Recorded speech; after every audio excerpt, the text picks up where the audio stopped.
We had a platoon of about 30 guys, give or take, and all had unique skills throughout. So I have one of my best friends who was the best man at my wedding and godfather of my kid is an underwater welder in New York City, commercial diver. He used his GI Bill to go to dive school and had some welding experience from before the military, and he took those skills into the unions in New York City, and he actually does very, very well for himself. Then I have another friend who was an assaultman in the Marine Corps, essentially played with explosives, and he went to the Culinary Institute of America using his GI Bill, and now he's a pastry chef who's traveled around the country to different restaurants and pastry shops and took his skills to the workforce that way.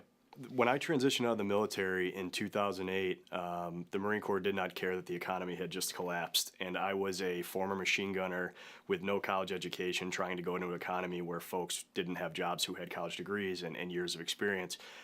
So I ended up being a truck driver for 3 years cross country. I had a commercial driver's license that I received when I got out, and then I worked my way through community college. So after I finished community college, I was accepted to Syracuse University, but I had a wife, I had a kid, I had a mortgage, I had a car payment, I needed a job still, so I actually started a construction company with my father-in-law who had a construction company, and we started building houses and remodeling houses together while I worked my way through Syracuse University for a 4-year degree. So it was a grind. It was a grind to get through that, but it was keeping the long game in mind and figuring out where my skills best fit into the economy I was moving into.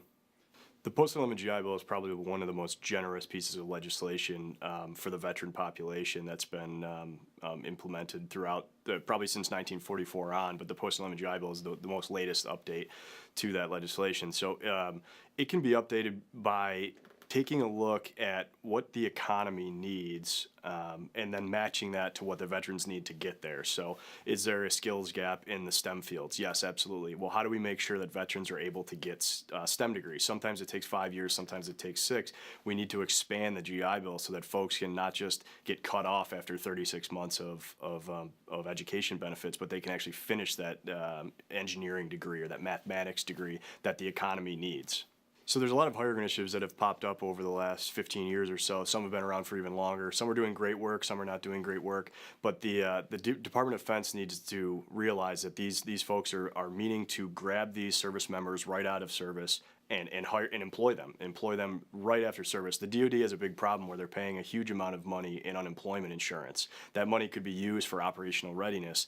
If they were able to either open up their gates and allow some more of these companies and hiring initiatives on to grab folks early, or even offer 3 months or so TAD or temporary assignment duty or TDY in the Marine Corps and Navy to allow folks to leave base 3 months early while still getting paid to do internships and fellowships and receive the training that they need to move into these jobs, they could seriously reduce the amount of unemployment insurance they're paying out on the other end by getting people hired right post-service. Yes, the skills gap in this country, there are a large amount of jobs that are open.